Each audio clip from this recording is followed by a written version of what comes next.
Good morning, everyone. Good morning. It's really great to be here with you guys, and I think it's great to dive into this pretty tough topic with you guys. It's tough for different reasons, but at some point I realized, the sister just mentioned that it is my 11th priestly ordination anniversary. And I thought, how fitting. Because yes, I was studying aerospace engineering. I was only in the first year. So I finished the first year. But in that year already, I had exactly that realization. I was studying in Delft, which is a great city, and it's a great engineering university. But I looked around to the people, and I was like, what is everyone living for? You know, they're just kind of like trying to get their exams, they're trying to get a good job, to make a lot of money. And then what? That was pretty much the perspective of life in that environment. And I had been raised Catholic, and so my perspective was always wider than that. And I had already always been open kind of to vocation in general. But then I was like what is my role in all of this? Does God ask me and call me to kind of like be salt of the earth, you know, there, light of the world? Well, then pretty quickly God actually made it clear to me that He didn't want that. But that realization, that experience, and I was like, that it was a very strong experience there, that I realized how sad it is that those people, I say those people, but like that was my experience, don't care about truth. They only care about the utility of things and money and pleasure. And what about truth?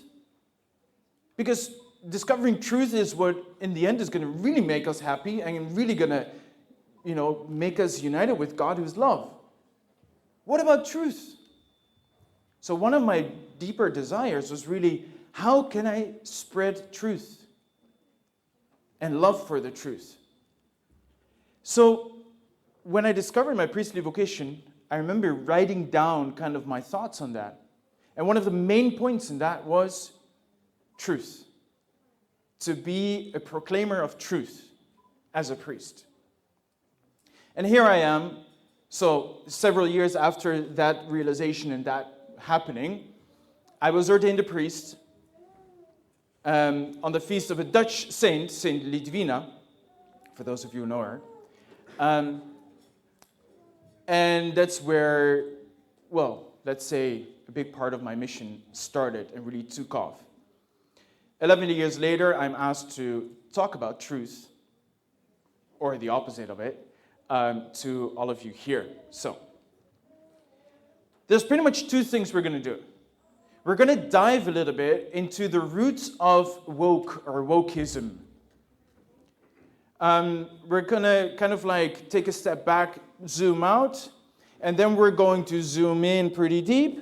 And I hope you bear with me because it's going to get a little philosophical. But it's really necessary to at least realize that there's so much more behind it than at first face value. Because otherwise, we're going to be battling symptoms and never get to the disease. Right? Okay. Then we're going to see, okay, what can we do? And how? Yeah? It looks very simple like this. I hope in the end it will be like that, what you remember. Yeah? By the way, this presentation, I think this is being recorded, but also this presentation, in theory, I'll be able to send it to you afterwards. Yeah? So take notes if you want, but a lot is there for you afterwards. So I found a really funny website. It said helpfulprofessor.com. And it was kind of like surprisingly balanced in how it presented this topic of wokeism. It refers to being aware and conscious of systematic injustices, particularly related to race, actively working to challenge and dismantle those systems. Now, it says race. That is very much the North American focus of it. Here, let's say, in North America, but also here in Europe, it also includes a lot of other topics. LGBTQ, other kinds of equity issues, and name it, yeah? I think you've all encountered it plenty, yeah? So, there's a lot of text here, but it's interesting how this same website actually presents pros and criticisms of kind of like wokeism. Because on one side, it says it promotes social justice and equality and is changing gender stereotypes for the better. That's kind of like how it is often presented, right? Because the term woke originally from Afro-American slang was actually a very positive term. It's to be awake. To be awake to certain things that are not going right and that should be corrected. Yeah, that's kind of the first general sense of the term. A criticism of that same kind of look, or that same kind of topic, is actively attempts to silence views that are considered by the cultural elite to be outdated or inappropriate. So there's a lot of kind of like, it seems according to, we already sense, if we kind of like look at the kind of wording, there's a lot of relativism going on here. But it's kind of funny in a way. We'll get to it more in detail. So, in the face of these things going on, because very often in, let's say, the debate of society and politics, these kinds of topics, they get into like very polarizing kind of like you're for or against, and we battle and fight each other. That's kind of like what it comes down to. Now, we also sometimes tend to have that attitude. So how do we counter the kind of worldview and the kind of decisions that do not match our faith? We can just blame whoever doesn't agree with us, just kind of like disdain for whoever is not thinking according to faith. Well, that usually is not gonna solve much. And it's not really, I think, also in accord with Christian charity, right? Okay, the second is we can try to have apologetical discussions. Apologetics is the defense of the faith, right? Which can be very good, which can be very helpful, which can, and some people are really good at it, to have catchy arguments, convincing the other, but you might convince someone in one conversation and still not change their life. Now, for one thing, we have to always realize, we can never change someone else's lives. We can maybe be an instrument in the Holy Spirit changing someone's lives for the better, right? But apologetics, as important as it is, understand me correctly, doesn't always solve the issue, the whole problem of what's going on. We have to go deeper, to the roots. That's exactly what we're going to do now. And we have to dive deeper than only a quick fix. We have to, in some way, understand their worldview, because their way of thinking and their way of reasoning has a worldview behind it. I remember years ago, once with a fellow priest. He was from Spain originally, but already years in the Netherlands. We were invited in one of the late-night talk shows in the Netherlands. Pauw, for the ones in the Netherlands who know him. And it was, let's say, it was on a Christian feast day, I think it was Ascension, to share about what moves young men nowadays to actually become a priest. In some way, but kind of like in a nice way, it was like, what makes you get so crazy in this world where all of that is past to still do that? But it was nicely framed, so we did it. So we went on that show. And at some point, we got exactly, it was nice conversation, questions, and this and that. And then, of course, one of the hot topics, boom, was just thrown there in front of us. And the nice thing was, at that moment, my Spanish brother priest, he had a typical strong Spanish temperament. And his first reaction to kind of like this sneaky question that was put in front of us was to react fiercely. It's like, what do you mean that the church da da da da da? I, as a Dutchman, could never do that. Never. I would be finished completely. But he had a certain Spanish air around him that he could. And the amazing thing was, because he reacted like that, I then could come in, kind of like, and add in a very balanced way. It was almost like bad cop, good cop, right? He was a bad cop, but he could do it. And then I could come in and very gently explain, but what I did is I didn't address the topic directly, but I took a step back. I was like, we have to understand that there's a different worldview and view of what the human person is behind all of this, what we're saying. And in that context, I knew I was on live television, so I had like 1.5 minutes to make my point. So I couldn't dive as deep as we're going to do now. But you get the point, right? Very often with these things, take a step back. What are we actually talking about? How are we looking at the reality that's in front of us, the issue that's in front of us? That means that we have to know our philosophical foundation also. We as Catholic Christians have a certain way of thinking that's at the basis of our faith. Grace builds on nature. Faith builds on reason. They're not opposed to each other. They're not separate from each other. So know and live the faith. That's what I always say. Know and live the faith. Our faith is not just an intellectual exercise and contribute to a change of culture. Not just to winning an argument, not even just to kind of like convince someone, even though it's the Holy Spirit who convinces, right? Okay. Pope Benedict XVI, just, I think, one day before he was elected Pope, as Cardinal, he had a magnificent homily in the Holy Mass just before the cardinals go into the conclave. Just recently we've seen again how all of that works, right? And he said in that homily, we are moving toward a dictatorship of relativism, which does not recognize anything for certain, and which has as its highest goal one's own ego and one's own desires.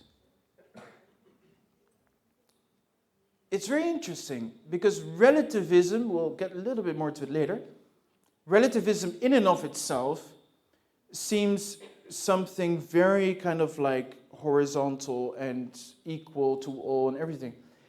The thing is, eventually it will come always to what Pope Benedict says is dictatorship of relativism. And I am convinced that maybe he wasn't thinking about the typical expression as it has now, but I think what he was talking about then is what's happening now. Okay, so we go back to the roots. And now you have to bear with me because I'm going to go back to the roots. But I'm going to do it quickly. I'm going to try to hit the most essential points of several philosophers which help us understand what happened for us to get to where we are. So, Plato and Aristotle. So, Plato and Aristotle, they always said, they said they're very different philosophies, but at the same time, there are some very important kind of like points of connection. We come to know what is, Plato says, through the ideas. Aristotle says, or by perceiving, knowing substance through accidents. Okay, this is kind of like super brief, but one point in common is we can know what is. Just keep that in mind. We take a little jump from 4th century before Christ to the 13th century after Christ.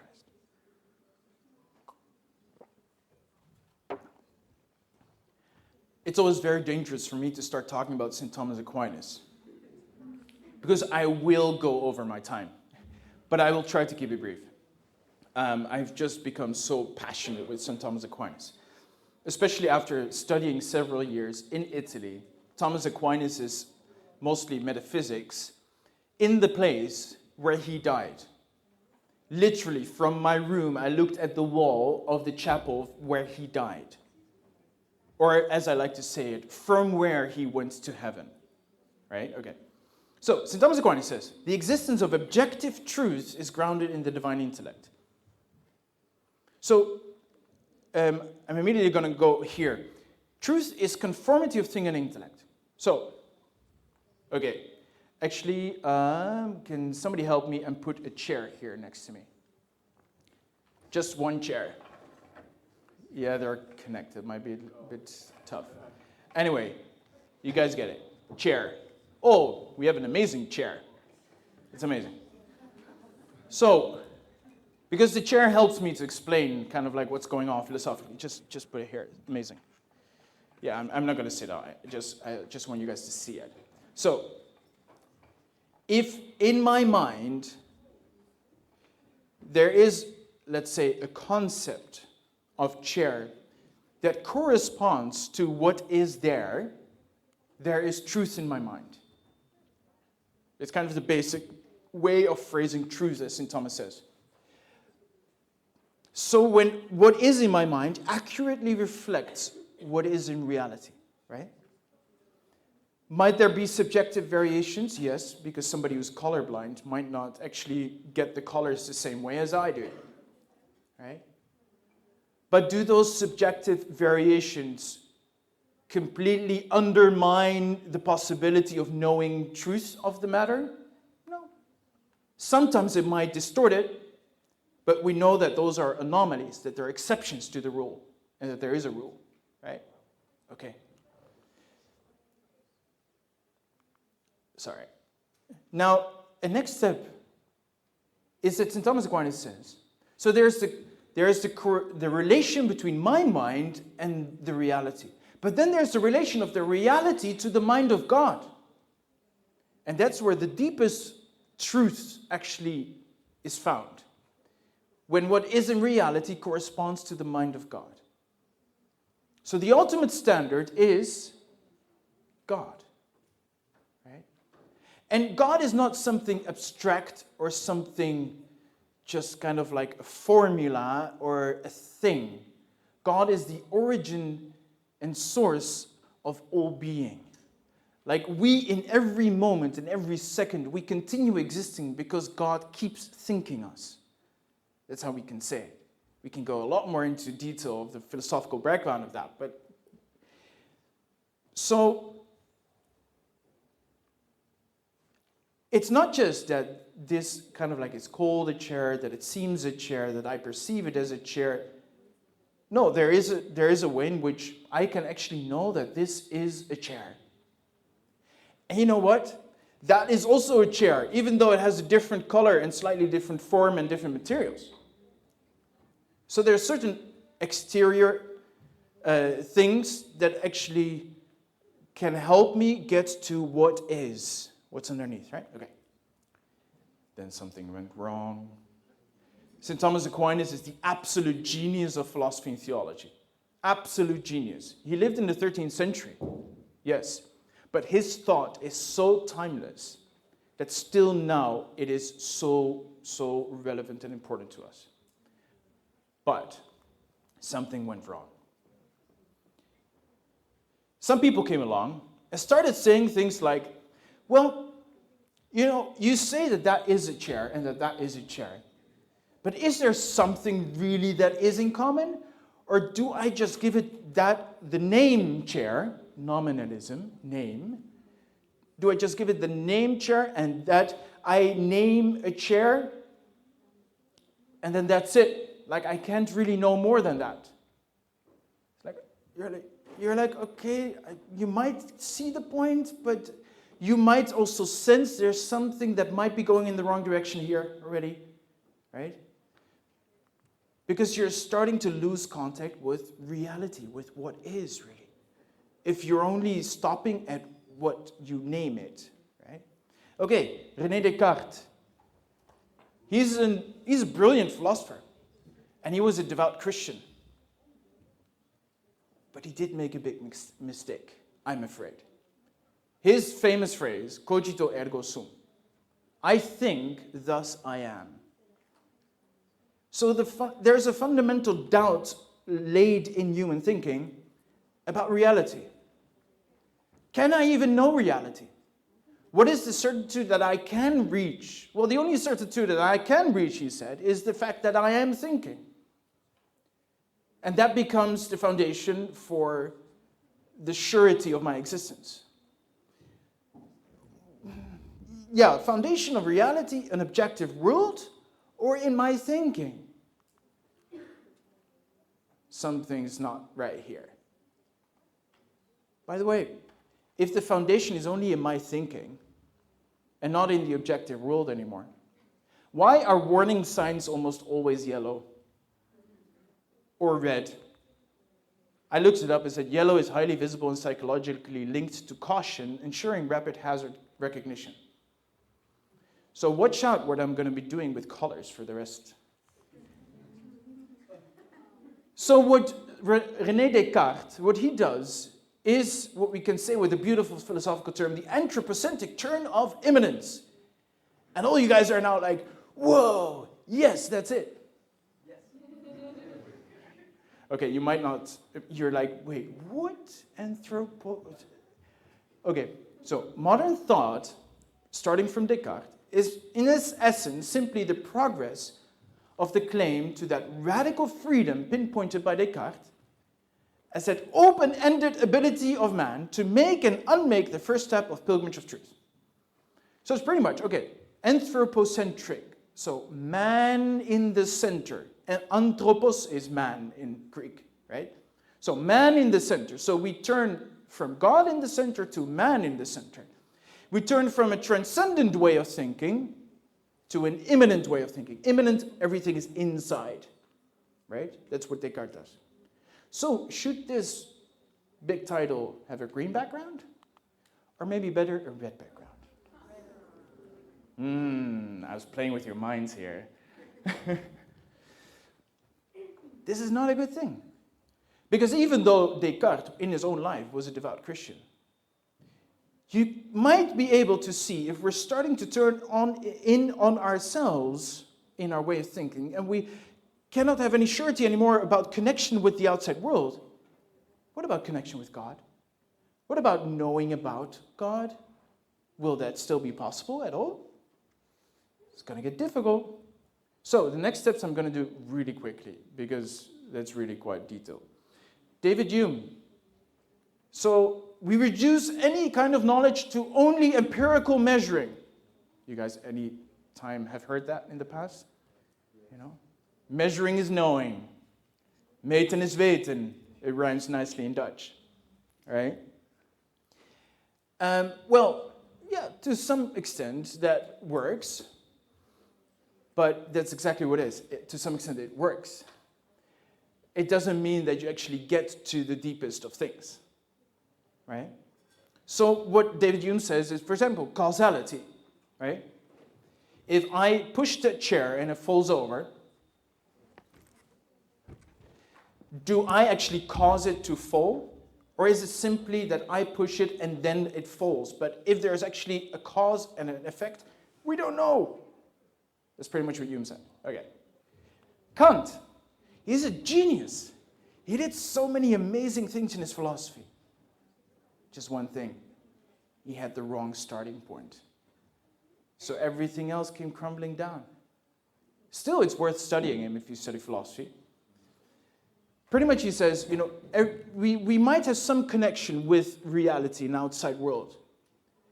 But in the end, I construct things in my mind, and afterwards I don't even actually know if what I have constructed in my mind will still represent what really is in reality. It's already even more kind of like detachment, right? Separation. So my mind becomes a priori, as it says in philosophical terms. So my mind is the first of things, right?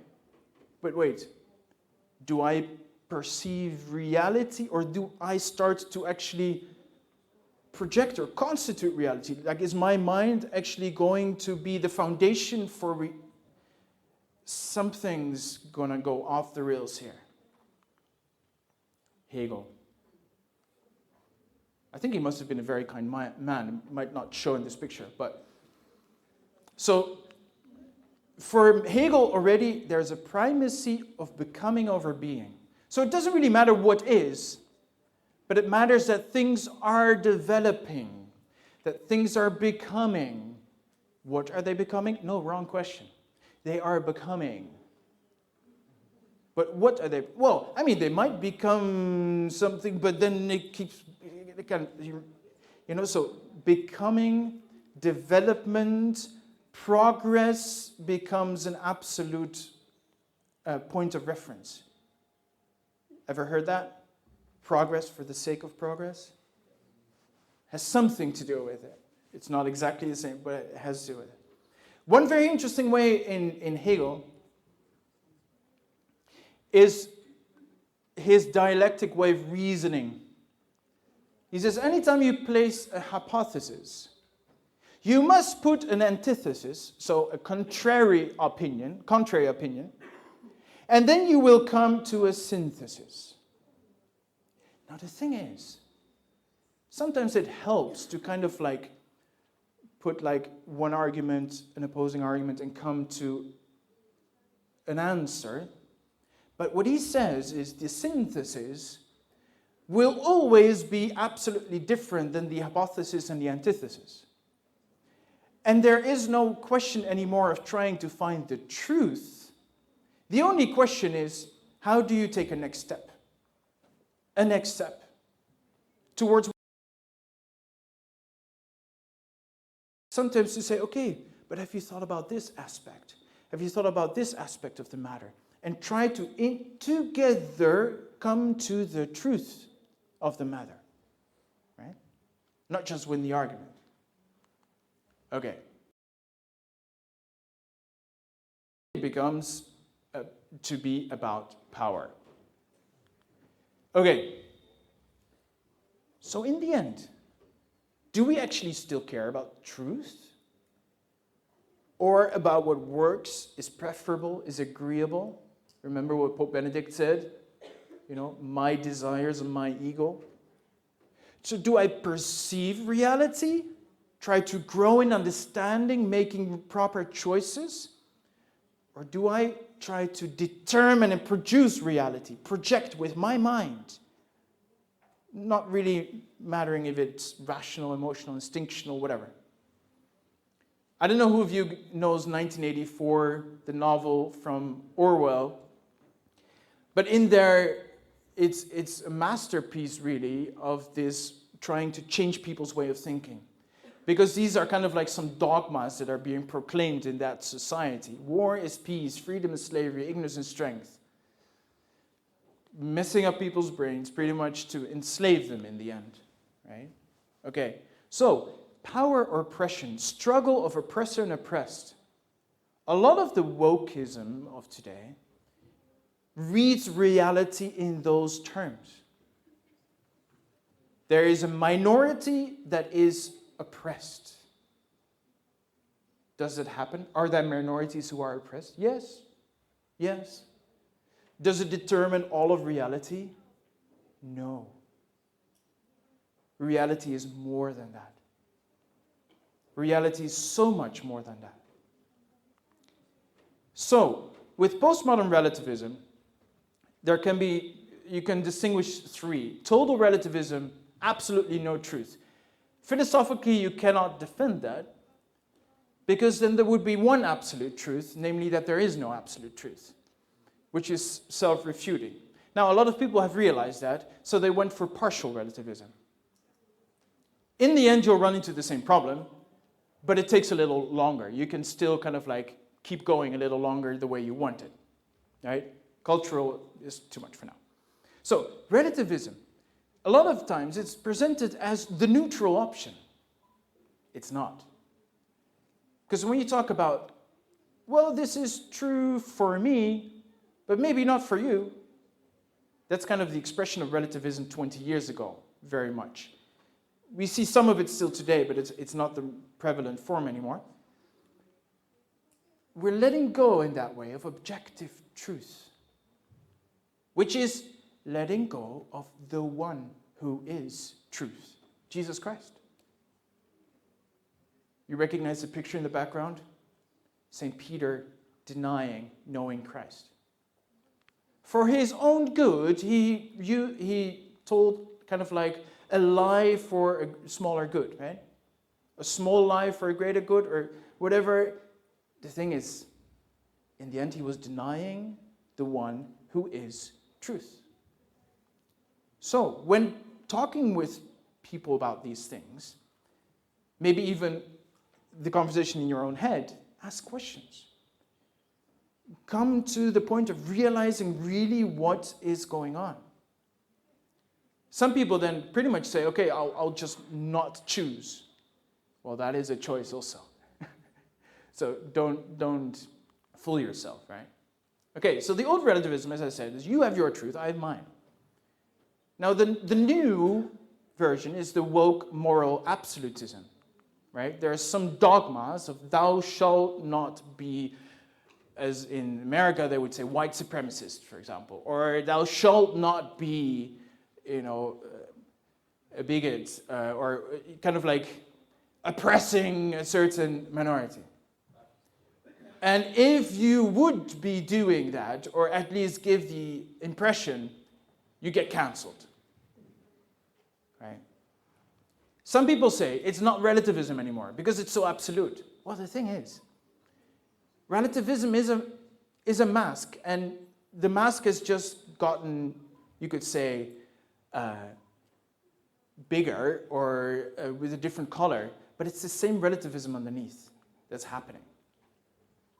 Truth is not deemed relevant anymore, but really people do that, even if unconsciously so, to defend certain behavior, certain choices that they cannot let go of. And here, I'm not trying to kind of like judge or condemn, or I'm trying to observe, to point to what's going on, and then I hope that everyone, even the fiercest woke absolutist, will come to the understanding of truth, because in the end, Jesus says that the truth will set you free. And I desire freedom for every human person. That's why I'm willing to talk pretty boldly and openly about this, because I want you guys and others to be free in the truth, because truth matters. So, don't just debate the issue.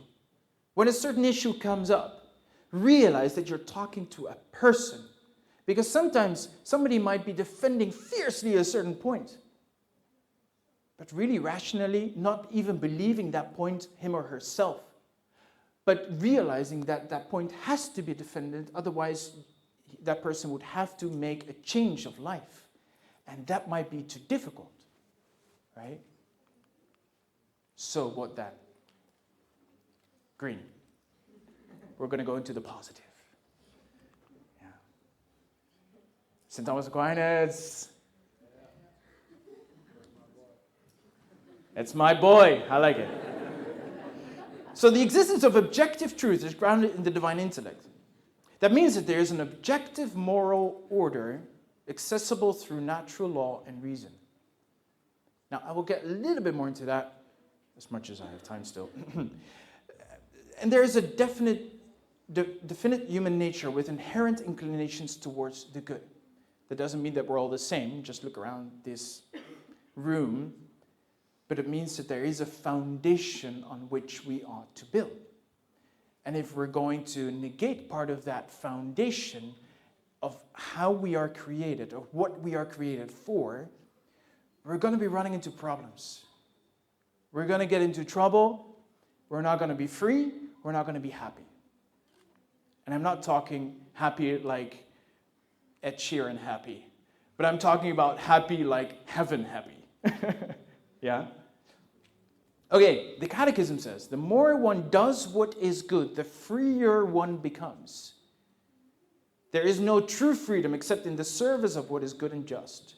The choice to disobey and do evil is an abuse of freedom and leads to the slavery of sin. Yeah? Catechism 1733. It's a beautiful section. I just took this one very strong quote. So, what do? We love. And again, we don't love like love, nice feelings. No. We love with actions. We love with our life, with choosing the good for the sake of the good of the other. Like Jesus Christ, who says, no one loves his friends but by laying down his life. So, in loving, by loving, for the sake of loving, we study, we build, and we testify. So we study.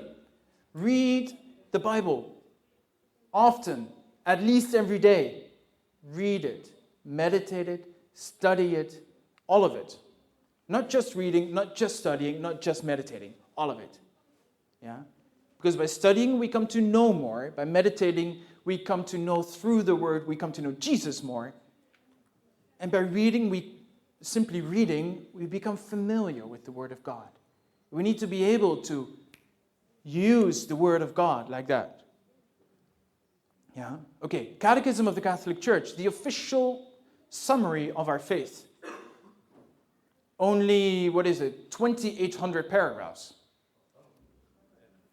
But there's also a compendium, so this is a summary of the summary. Or, for example, the UCAT, some of you might know, it's a bright yellow booklet.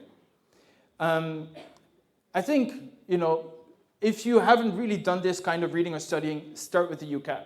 If you have already done some, read the compendium. If you're ready another step ahead, just get the catechism itself and buy a physical copy. You can find the whole thing online, amazing, but get a physical copy. It's an investment for your life. It's a beautiful text. So, but then also the lives and works of the saints. Get to know the saints. They are our examples. They show us how to go, how to follow Christ, who is the way, the truth, and the life. And they teach us amazing things, beautiful things, deep things. So I put a whole list of amazing saints underneath, but you'll get so St. Thomas Aquinas, I have to say something about St. Thomas Aquinas here. I can't help it, sorry. That will give me 1 extra minute for St. Thomas Aquinas, at least. So his works are completely online. Right? But if you want to start reading somewhere, he has a commentary on the Creed, a commentary on the Our Father, and a commentary on the Hail Mary.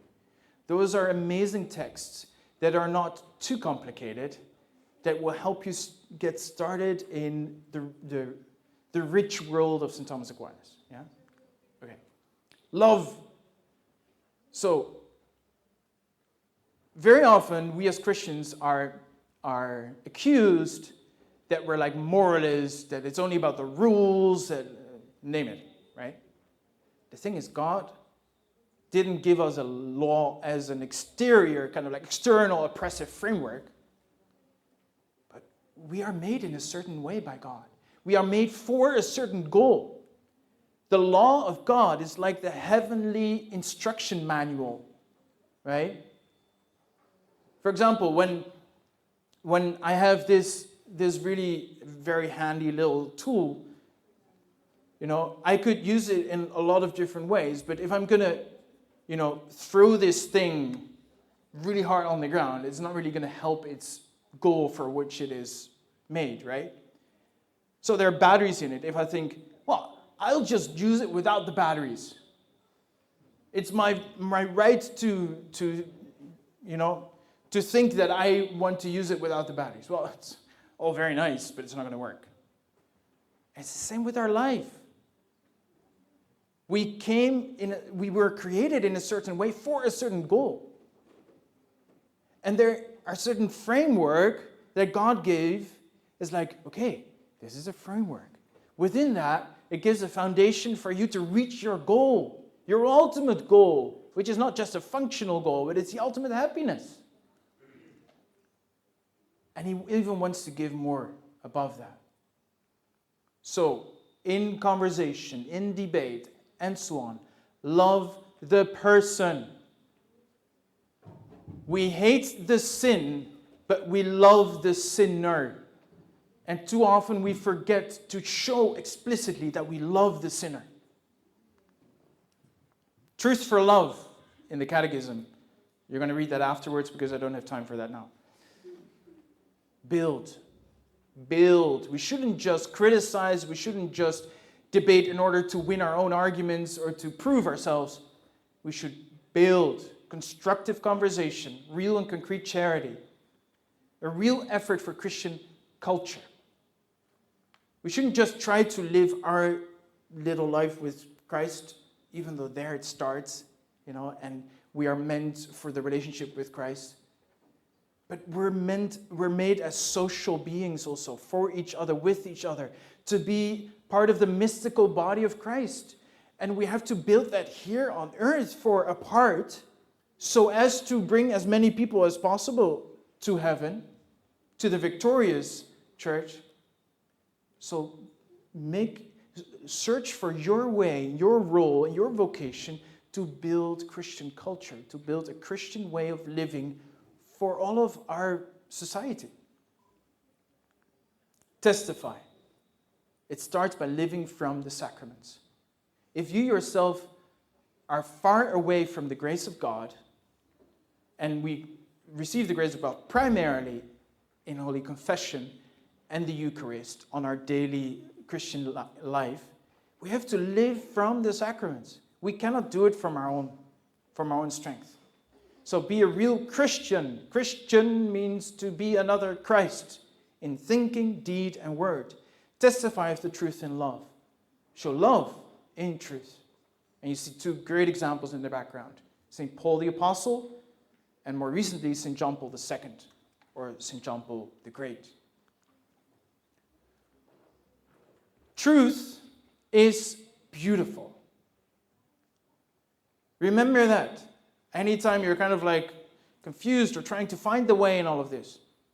The Catechism says, in paragraph 2500, the practice of goodness is accompanied by spontaneous spiritual joy and moral beauty.